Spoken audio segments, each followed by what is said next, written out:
শেখ হাসিনা পালায় না।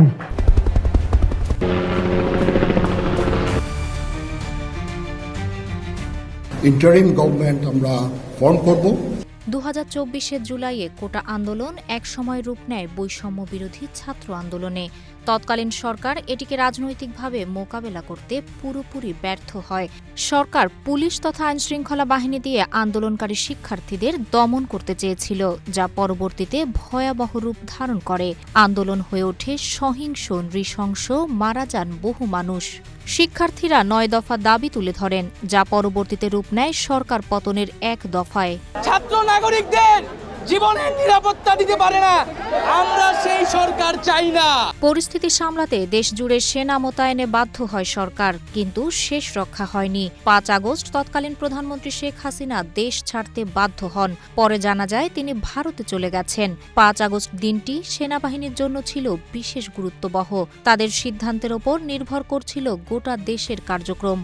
আমি আপনাদের কথা দিচ্ছি, সমস্ত হত্যা, সমস্ত অন্যায়ের বিচার আমরা করব।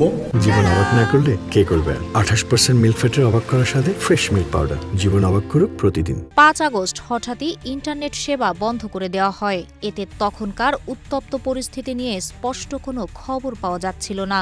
তখন সেনাবাহিনীর পক্ষ থেকে জানানো হয় দুপুর 2টায় দেশের জনগণের উদ্দেশ্যে ভাষণ দেবেন সেনাবাহিনী প্রধান জেনারেল ওয়াকারুজ্জামান। এই ঘটনার পর অনেকেই ধারণা করেন শেখ হাসিনা সরকারের পতন হয়ে গেছে।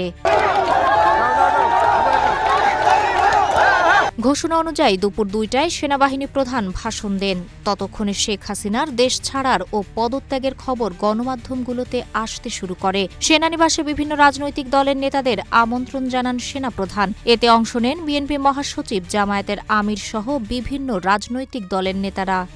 রাজনৈতিক দলগুলোর সাথে দীর্ঘ বৈঠক শেষে গণমাধ্যমের সামনে আসেন সেনাপ্রধান জেনারেল ওয়াকারুজ্জামান। ইন্টারিম গভর্নমেন্ট আমরা ফর্ম করব। সাংবাদিকদের উপস্থিতিতে সেনাপ্রধান জেনারেল ওয়াকারুজ্জামান জানান শেখ হাসিনা পদত্যাগ করে দেশ ছেড়েছেন। তিনি আরও জানান সমস্ত প্রধান দলের মতামতের ভিত্তিতে সিদ্ধান্ত গ্রহণ করা হয়েছে একটি অন্তর্বর্তীকালীন সরকার গঠনের ব্যাপারে। দেশের সব কার্যক্রম এখন অন্তর্বর্তীকালীন সরকার দ্বারা পরিচালিত হবে বলে ঘোষণা দেন তিনি।